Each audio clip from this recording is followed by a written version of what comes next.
Santiago capítulo 1, versículo 6. Y vamos primero a ir definiendo, entonces,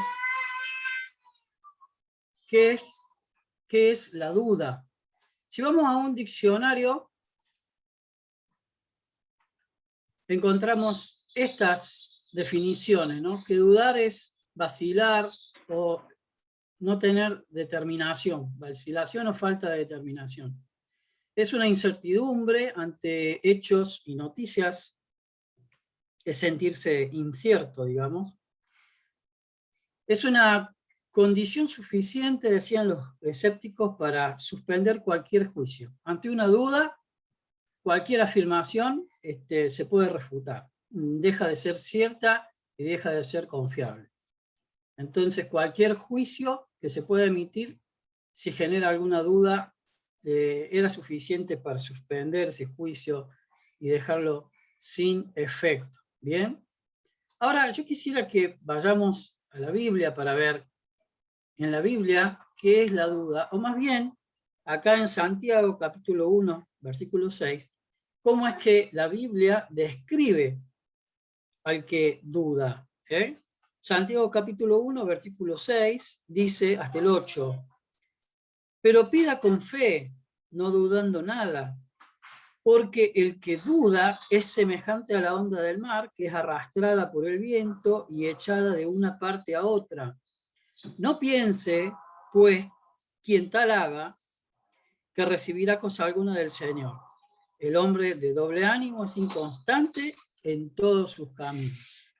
Entonces, ahí destacamos esta segunda frase, ¿no?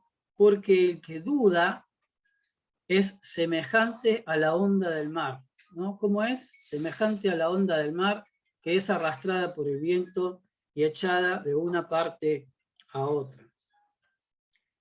Dice la Biblia que la duda es ser arrastrado, y acá conocemos de viento. Mauricio nos contaba que allá también conocen de lo que es el viento, ¿no? Cómo arrastra. Bueno, así nos arrastra el viento. De una parte a otra es justamente esto de indefinición, y de ir de una parte, de un bando hacia otro, y ser de doble ánimo, que quiere decir estar dividido, no estar completamente decidido, tener el corazón dividido entre dos alternativas. Ya vamos a ver cuando el Señor dice que no se puede amar a Dios y a las riquezas, ¿no? Que es dudar, básicamente. Así que la duda es ser arrastrado, como el viento arrastra a las olas del mar. Así, de la misma manera, la lleva hacia donde quiere. Un día sopla del sur, la lleva hacia el sur. Un día sopla del norte, la lleva hacia el norte. Y así, hacia el lado que quiere, el viento lleva a las olas. Dice Efesios 4:14, así ya no seremos niños zarandeados por las olas y llevados de aquí para allá por todo viento de enseñanza y por la astucia y los artificios de quienes emplean artimañas engañosas. Esta es la versión NBI, ¿no? Pero quiero resaltar esa frase que está subrayada así, que ya no seamos niños fluctuantes, niños, porque los niños son arrastrados. Son arrastrados porque están formando su base de principios.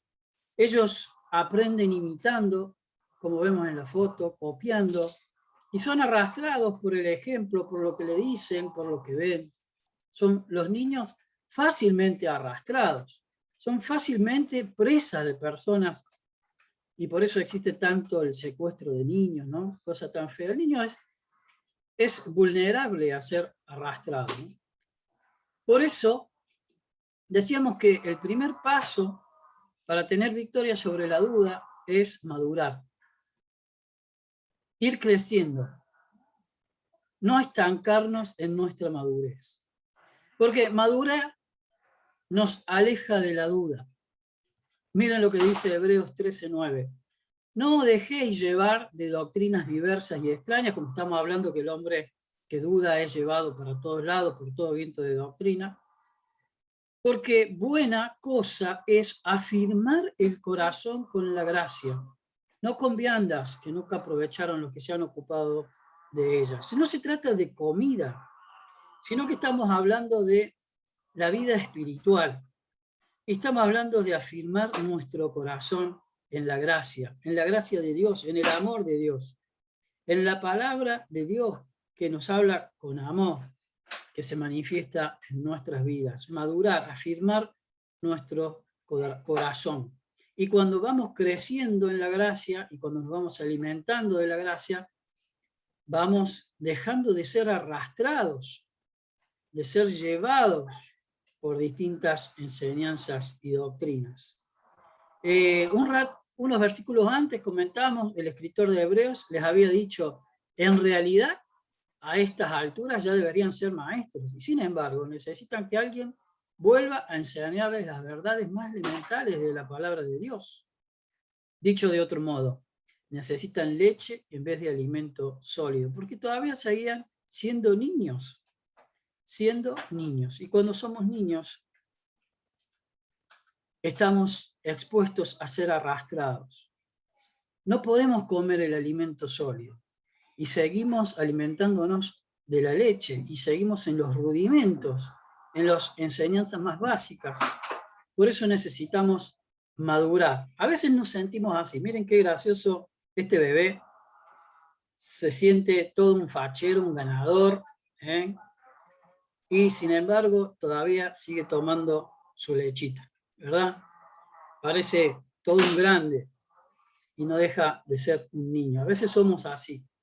Creemos que somos, que hemos avanzado, que hemos crecido, que ya estamos más cancheros en la vida espiritual. Pero en realidad seguimos tomando nuestro biberón. Y es hora de empezar a madurar. Porque madurar nos ayuda a discernir lo que está bien y lo que está mal. Dice en Hebreos también, después del versículo que acabamos de leer, en el 5:13, el que solo se alimenta de leche es inexperto en el mensaje de justicia, es como un niño de pecho. En cambio, el alimento sólido es para los adultos, para los que tienen la capacidad de distinguir entre lo bueno y lo malo, pues han ejercitado su facultad de percepción espiritual. Podemos empezar a distinguir entre lo bueno y lo malo. A lo que le podemos hacer pulgar para arriba y lo que le podemos hacer pulgar para abajo, ¿no? ¿Verdad? Algo tan acostumbrado que estamos en esta época. Sí, madurar nos ayuda a discernir lo que está bien y lo que está mal. Tenemos que dejar de alimentarnos de leche, comer el alimento sólido, para empezar a conocer aquellas cosas que son buenas y que son malas. Y el mundo quiere relativizar muchas cosas, y entonces, frente a la pregunta si algo está bien o está mal, la primera palabra que surge es el depende, y entonces todo parece estar relativo, acomodado al punto de vista de la persona que está involucrada, o dependiendo del contexto y demás. Pero yo quiero decirte que hay muchas cosas en la palabra de Dios, y que Dios nos enseña que están bien y que están mal.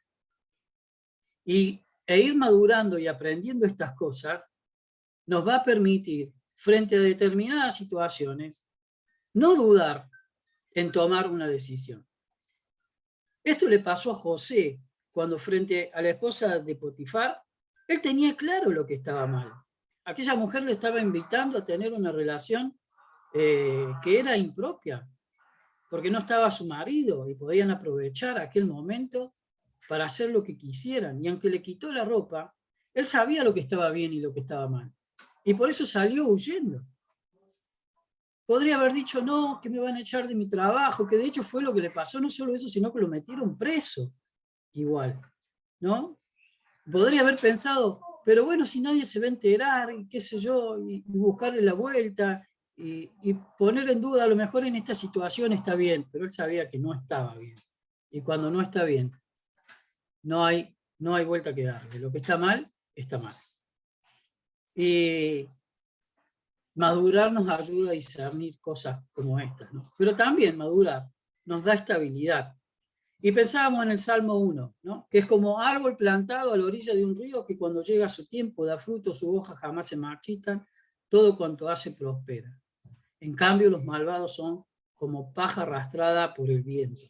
El malo es así, es como paja arrastrada. Eso es la diferencia con el que se afirma en el Señor y como con el que dice, como dice el Salmo 1, el que medita en su ley, en su palabra, que no anduvo consejo de malo, ni en silla de escarnecedores se ha sentado, el que obedece a Dios, el que se fija en la palabra de Dios. Ese es como un árbol que está firme y no es arrastrado de acá para allá. No anda dudando en la vida. Sabe con bastante claridad lo que tiene que hacer para agradar a Dios, sobre todo, ¿verdad? Así que es tiempo de madurar, dijimos, ¿no? Y madurar no se trata de quizás, no se puede hacer pagando, ¿no? De acumular monedas y de acumular cursos y de acumular conocimientos, ¿no? Sino que tiene que ver con crecer en el conocimiento y en la relación con Dios. A ver, ¿cómo hacemos para madurar? Dijimos que primero podemos madurar en nuestra vida espiritual cuando tenemos vida espiritual, ¿no? Decíamos que en Efesios 2:1 encontramos este versículo, y Él os dio vida a vosotros cuando estabais muertos en vuestros delitos y pecados. Y hacíamos énfasis en esto. Cuando no conocemos a Cristo y no hemos ido a buscar a Dios y el perdón de nuestros pecados, estamos como ese paisaje desolado donde no hay nada de vida. No tenemos vida, no hay nada para madurar porque no hay vida. La única manera de tener vida es que Dios nos dé la vida.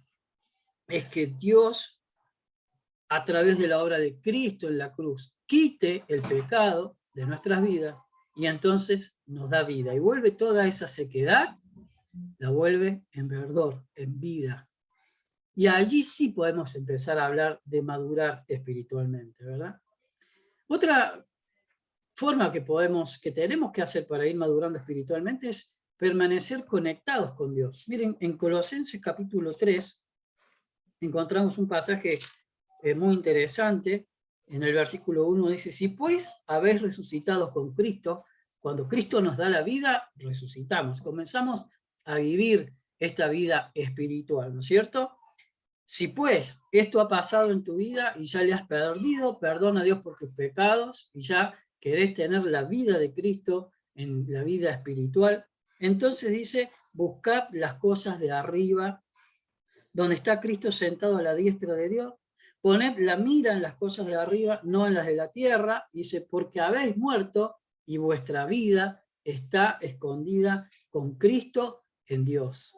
Ahora nuestra vida está allá arriba en el cielo, donde debemos que tener puesta nuestra mirada. Y debemos permanecer con nuestra mirada en el cielo, en Dios, buscando a Dios. Porque hay muchas cosas acá abajo en esta tierra que tienen que ver con nuestra vida pasada, la que ya hemos muerto. Es una forma figurada de decir que ya no tenemos ninguna relación con aquellas cosas feas. Y tenemos que mirar a Dios y permanecer conectados a Dios, porque nuestra vida está ahí, con Cristo en Dios, y permanecer en Dios, pendientes de Dios, atentos a Dios, a lo que Él quiere, a lo que Él piensa, a lo que nos dice en su palabra, a la oración, a la comunión con Dios, ¿verdad? ¿Y qué más podemos hacer? Tenemos que fortalecer nuestra fe, porque dice, mira, en realidad sin fe es imposible agradar a Dios, ya que cualquiera que se acerca a Dios tiene que creer que Él existe y que recompensa a quienes lo buscan. Así que todo parte por la fe. Justamente la duda es lo contrario a la fe. Así que debemos empezar a fortalecer nuestra fe, ¿no? Basado en la relación con Dios, en el conocimiento de Dios, de su palabra y de sus promesas. Porque para acercarnos a Dios, lo primero que tenemos que hacer es creer que Él existe. Lo primero que tenés que hacer es creer que Él te ama y que mandó a su Hijo morir en la cruz por tus pecados, y que el sacrificio de Cristo en la cruz no fue un evento más en la historia, sino que fue el evento más importante para nuestra vida espiritual, porque Él murió ocupando nuestro lugar. Porque dice la Biblia que la paga del pecado es la muerte. Y Dios fue a la cruz a morir para que nosotros no vayamos ahí. Y nos dio su vida. Porque dice también que la dádiva de Dios, el regalo de Dios, es la vida eterna. Es esta vida espiritual de la que estamos hablando. Así que en primer lugar, si queremos empezar a tener victoria sobre la duda, tenemos que estar conectados con Dios, tenemos que tener vida espiritual, tenemos que comenzar a vivir esta vida de fe en Dios, de fe en Cristo. Es el primer paso, con nuestra mirada puesta en los cielos, donde está Dios y donde tiene que estar nuestra vida, conectada con Dios en los cielos. Ahora, si esto fuera suficiente, los cristianos tendríamos que erradicar de nuestra vida la duda y decir, yo un día pedí perdón por mis pecados, acepté que soy pecador y acepté a Cristo como mi Salvador, y desde ahí no dudo más. Pero la verdad es que no pasa así.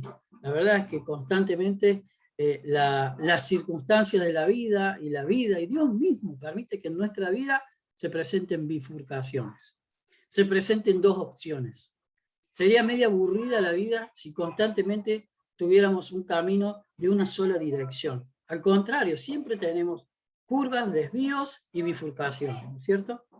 Entonces el paso 2, que esto lo podés encontrar en cualquier, así como yo te lo voy a decir ahora, lo podés encontrar en cualquier libro de autoayuda.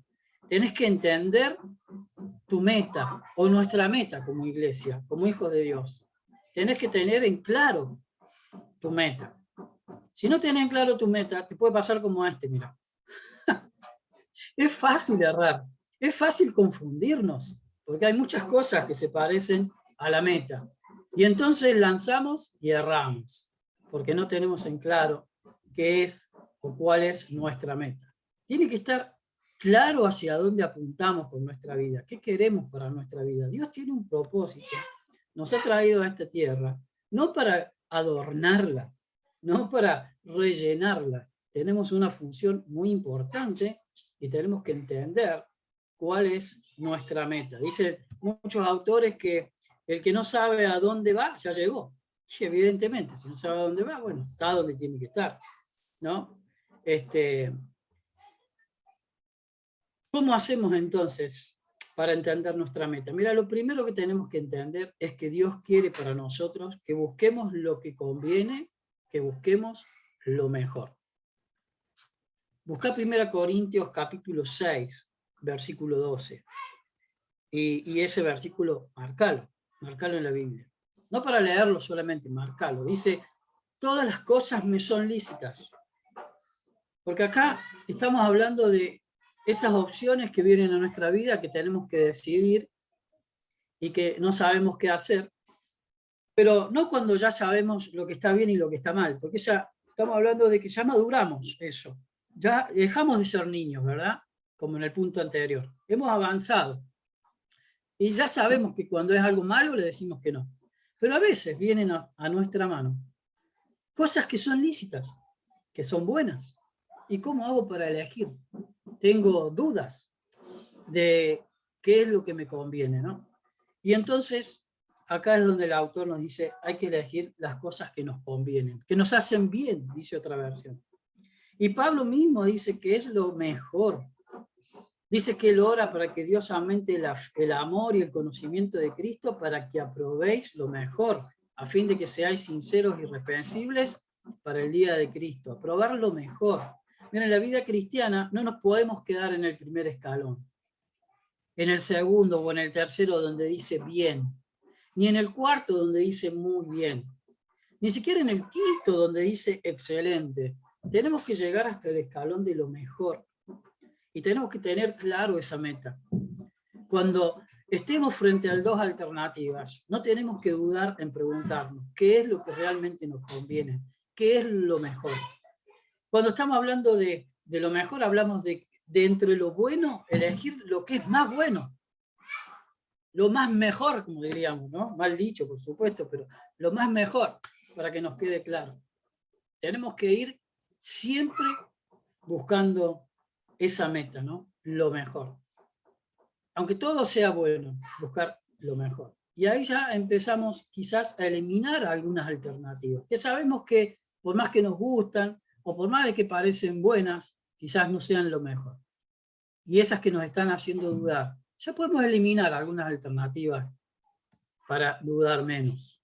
Así que tengo que buscar lo que me conviene, pero no solo lo que me conviene y lo mejor, sino que tengo que buscar con mis decisiones el bien del prójimo antes que la gratificación personal.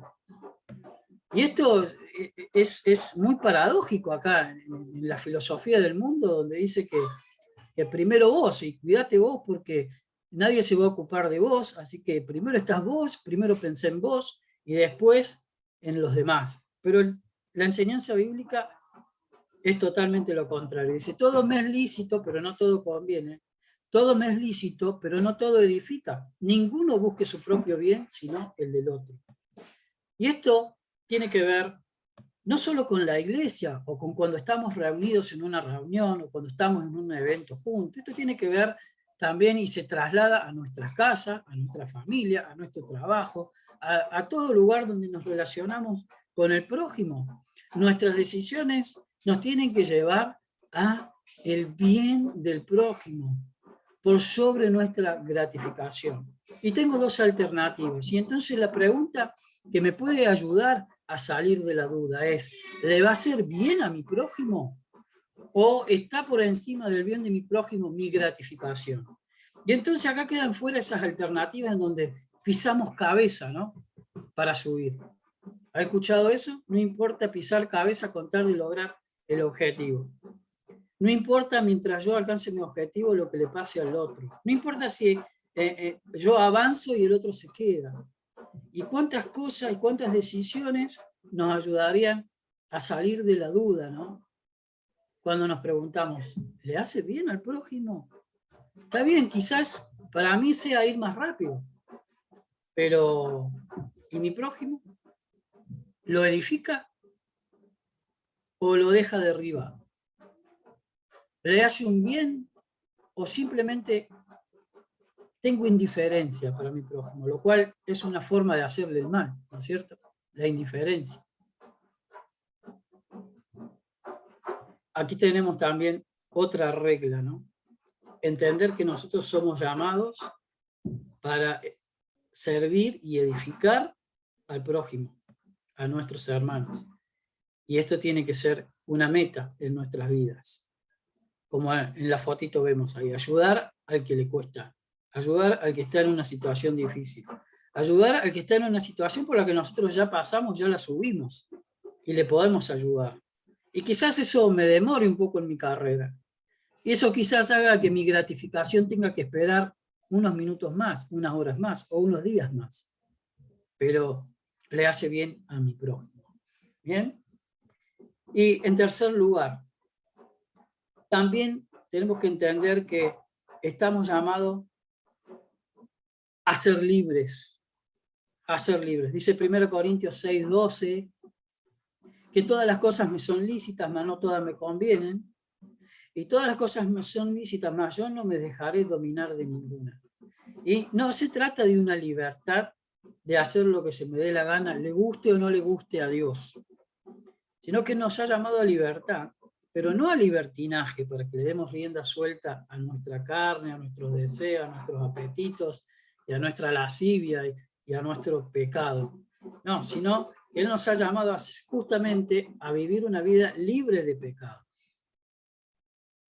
donde el pecado no nos domine, donde no nos sintamos atrapados por ningún vicio, no nos sintamos atrapados por ninguna cosa inconveniente.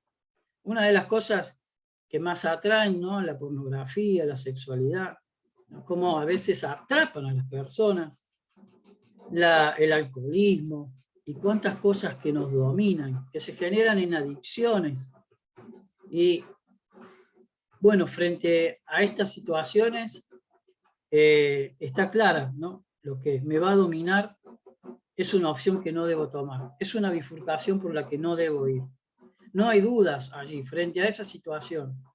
Ya tengo que tener claro el camino a seguir. Por más de que sean dos cosas lícitas, si hay una de esas cosas que me va a atrapar y me va a dominar para hacerme perder tiempo, para hacerme perder comunión con los hermanos, o para distraerme de mi propósito, de mi meta, por más de que sea lícita, me está dominando, no conviene. Y tengo que, sin duda, dejar esa opción. Y llámese, no sé, el televisor, llámese las amistades.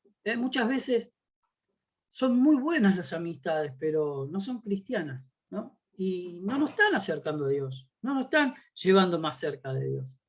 A veces tenemos el tele en la casa y resulta que nos prendemos, y con esta posibilidad de Netflix, yo lo conocí ahora por el tema de la pandemia, donde podés agarrar una serie y darle, y ver cómo te atrapa, y yo me he visto atrapado muchas veces y perdés tiempo, después igual, ¿cómo y cosas lícitas, pero tengo que empezar a vivir esa libertad donde ninguna cosa me domine y yo pueda elegir siempre lo que es mejor, lo que me conviene, lo que me edifique y edifique a las personas que estén a mi alrededor, también mi familia, la iglesia, mis amigos y mis compañeros de trabajo, ¿por qué no? Bien, vivir libres, dejar todas aquellas cosas que nos dominan.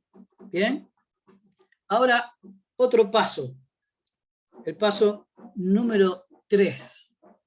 Ya vimos 1 que es madurar, ya vimos el 2 que es tener en claro la meta, y el paso 3, que ya con este voy a terminar porque se me va a acabar el tiempo y no me quiero exceder, y obviamente que se puede hablar mucho sobre este tema, pero yo creo que esto es lo básico.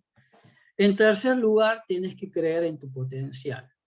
Esto está en todos los libros de autoayuda, pero lo que yo te voy a decir en cuanto a tu potencial no está en todos los libros de autoayuda. Sí, porque si de hecho que si vos estás frente a 2 decisiones y crees que una sí la podés hacer y la otra no la podés hacer, evidentemente te vas a inclinar por la que sí podés hacer. Aunque la opción que crees que no podés hacer te parezca la mejor, sea la que más te guste, pero no te sentís capacitado, crees que te falta mucho, tenés miedos, tenés temores de hacerlo y te crees incapaz. Entonces, al no creer en tu potencial, terminás decidiendo por algo que sabes que en realidad no es lo mejor. Quizás no sea lo que más quisieras para tu vida o lo que Dios quiere para tu vida, ¿no? Y tanto como si vos crees que podés, o tanto como si vos crees que no podés, en realidad tenés razón, porque de acuerdo a la creencia que tengas de tu potencial, es las decisiones que vas a tomar y lo que vas a hacer, ¿no? Eso es así en la vida. Cuando hay algo que nos creemos incapaz de enfrentar, lo esquivamos. No lo resolvemos, lo esquivamos, lo evitamos y nos vamos por otro camino. Y yo solo te traigo este versículo a tu mente. Todo lo puedo, a todo le puedo hacer frente gracias a Cristo que me fortalece, o como yo le iba a decir en la versión que más conocemos, todo lo puedo en Cristo que me fortalece. Bien, Filipenses 4:13. Pablo estaba hablando de su situación. Sabía pasar pobreza y no tener que comer y estar preso y estar náufrago en el mar y haber vivido experiencias durísimas y estar contento aún en esa situación, cosa muy difícil. Y también sabía tener abundancia y estar contento. Él sabía contentarse cualquiera sea su situación. Pero ¿cómo hacía Pablo cuando las cosas no te salen bien? Es re difícil estar contento, estar feliz. ¿Cómo haces, Pablo? Dice, todo lo puedo en Cristo. Ese era el secreto de Pablo. Todo lo puedo en Cristo que me fortalece. Así que no se trata de tus brazos. Podés estar de brazos cruzados. No se trata de tus fuerzas. Porque de eso hablamos, de cuando crecemos en la madurez y de estar en Dios, de estar ligados a Dios, de hacer fortalecer nuestra fe. De eso se trata, de confiar en el potencial que tiene la voluntad de Dios, en la fuerza de Dios aplicada en nuestra vida. Pablo tenía una debilidad, le había pedido a Dios que se la quite, y Dios le dijo, Pablo, aguantátela así porque mi poder se perfecciona en tu debilidad. Así que cuando nosotros somos más débiles es cuando Dios más puede mostrar su poder, y el poder de Dios es infinito. Así que no se trata de las cosas a las que yo pueda hacerle frente, sino a las cosas a las que yo pueda hacerle frente gracias a Cristo que me fortalece, o en Cristo. Por eso es necesario que yo esté viviendo mi vida ligada a Dios, para poder estar de esta manera tomado y disfrutar de la fuerza, de la potencia de Dios, que hace que las cosas en mi vida sucedan, que cumple su voluntad en nuestra vida. Y cuando vamos a enfrentar a un gigante, miren la historia de David, era mucho más grande que él, tenía una terrible armadura, era un gigante al que un ejército le tenía miedo, y vino un muchachito que era peticito y que era pastor de ovejas. No tenía armadura, no tenía lanza, no tenía escudo, tenía una hondera, y con esa hondera y una piedra derrotó al gigante. ¿Por qué lo hizo? ¿Por su fuerza, por su capacidad? ¿Por todo lo que había practicado tiro al blanco con su onda? ¿Por todas las dominadas que hacía a la mañana? ¿Y por todos los kilómetros que salía a correr? ¿Y porque se había capacitado en la Universidad de Oxford o de Massachusetts, como dice Agustín? No, lo hizo gracias a Dios que lo usó. Y por su fuerza pudo derrotar a un gigante y a una nación entera.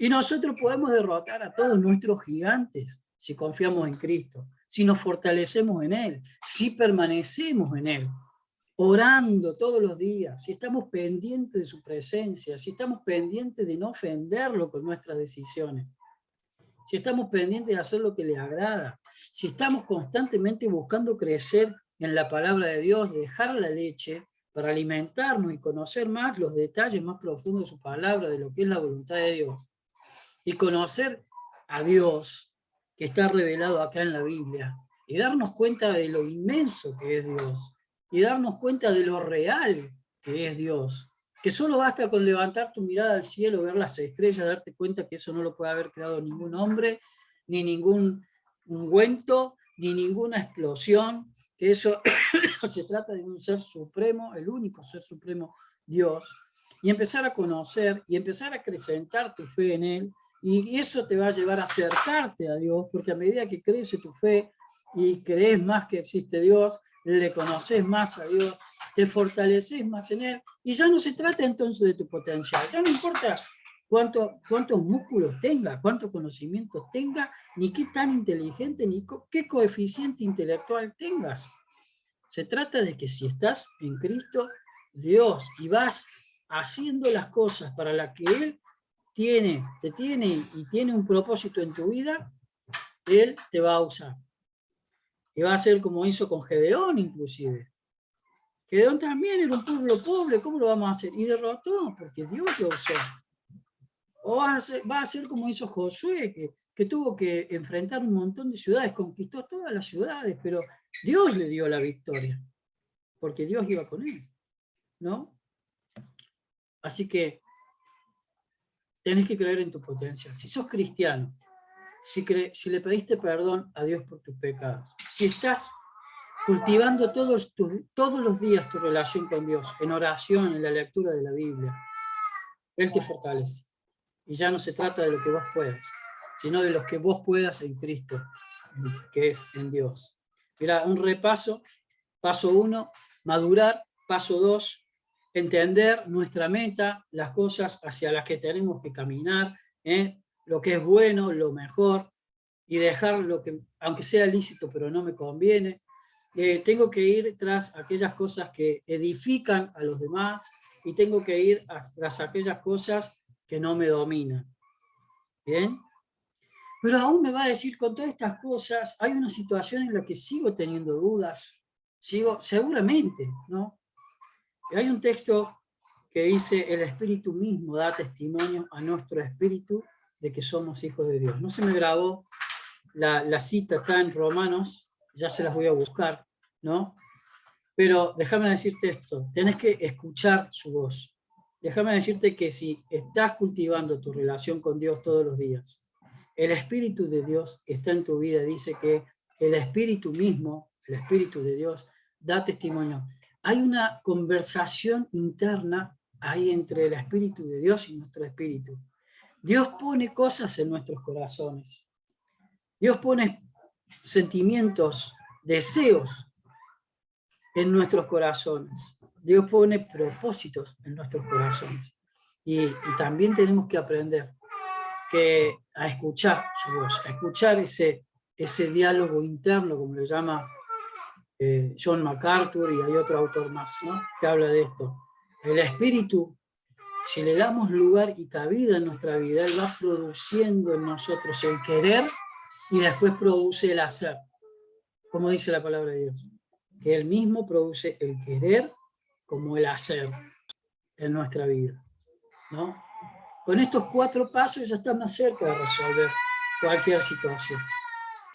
Y yo creo que gran parte de las situaciones de la vida, si vas madurando, vas aprendiendo lo que está bien, lo que está mal. Entonces, frente a una situación, lo que está mal ya está descartado. Aún entre las cosas buenas, muchas veces tenemos dificultades, nos surgen dudas. ¿Qué hacemos? ¿Para dónde vamos? ¿Está bien? ¿Está mal?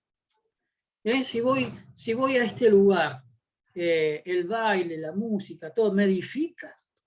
¿Me conviene? ¿Me hace bien? ¿Me va a ayudar a crecer espiritualmente? Si me estoy conociendo con esta persona, ¿no?, y está creciendo mi sentimiento, y voy avanzando hacia una relación más seria, y tengo dudas, a ver, ¿me va a edificar? ¿Me va a ayudar a estar más cerca de Dios? Es buenísimo, es un pibe bárbaro, una chica excelente, aparte que es bonita, pero me está ayudando a cumplir mi propósito en la vida, me edifica, no va a ser una relación que me termine esclavizando en algunas cuestiones de pecado y que me alejen de Dios. Escucha a Dios, cultiva tu relación con Dios. Dice que la comunión íntima de Dios es para con lo que le temen. Empezá a acrecentar tu fe. Acércate más a Dios. Él es real. Él nos va a hablar. Él usa su palabra. Él usa el Espíritu en nuestros corazones. Él va a usar otras personas. Podemos pedir consejo a hermanos más sabios, a hermanos experimentados, que ya han pasado por ese camino, que estén dispuestos a ayudar. Pero no te olvides nunca de que si no vas madurando y si seguís con la leche espiritual, todavía vas a estar dudando a elegir entre lo bueno y lo malo. Y entonces va a surgir esta duda de que si sirvo a Dios o a las riquezas. Si le tengo que dar el primer lugar a Dios o si le tengo que dedicar más tiempo a las riquezas. Todavía en la inmadurez, todavía no has entendido que la vida espiritual trasciende a la eternidad y ninguna cosa material nos vamos a llevar de esta tierra. ¿Te das cuenta?